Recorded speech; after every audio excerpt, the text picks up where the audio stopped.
I think that anyone who really takes spirituality like seriously and it's like a part of their lifestyle will find that it is very difficult to not outgrow people. Anytime that you make a decision to do anything with your life, you're going to be faced with the dilemma of, okay, do I stay with the people that I've always known, or do I expand myself, expand my consciousness? I think it's very frustrating because when I was growing up, my parents put a big emphasis on having a best friend, having a lifelong friend, having someone that you can share your life with forever. And just our culture, our society as a whole puts so much weight and so much importance on romantic relationships, on finding your soulmate, finding your life partner. It is so fucking hard not to outgrow people, because think about it. Like, the point of spirituality is self-discovery, is self-expansion, is expanding your consciousness, expanding your awareness. You know, when you start to observe yourself and the different programs that have been running your life, you will want to release things that have been trapped inside of you for years. You will want to reach your maximum potential and be like the highest version of yourself. But it's like, it's lonely as fuck, because no one else can go on that journey except for you. Like, you're the only one who knows the narrative you told yourself in your mind and created a way of boxing yourself in, contingent on all of the meaning and shared value systems of the culture and society surrounding you, right? I may not find anybody else that is going to understand my situation. I may not find anyone else. Everyone has felt lonely. Everyone can relate to that feeling of, like, even if you're surrounded by a bunch of people, it doesn't mean that you don't feel lonely. Even if I start a new friend group, I start a new hobby and make new friends, am I gonna outgrow those people too? Am I gonna outgrow everything? One of the hardest things to accept about the spiritual journey is that it's you.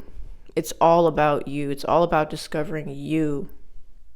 Because there's only one being, and it's consciousness. I think that's the part that it can be very scary about non-duality, about realizing that that is all that there is just you. You get to a point of spiritual maturity where you accept that being surrounded by people doesn't mean you're not going to be alone, and being alone doesn't mean you are alone. But it can be very scary, especially when you have a goal in mind, you have something you want to accomplish. It never gets easier to like outgrow people and to accept that you guys may be going down different paths. That story we've been told about finding your soulmate or finding your best friend that you can grow together with and you can be friends with them forever. It's like, that's nice in theory, but a lot of times it is not bliss. It's like struggle and fighting. You realize that someone that you were vibrationally matched with is no longer resonating with you. The things they say, the jokes they make are not resonating with you anymore. And it can be very frustrating and like lonely for a long time, because you're like,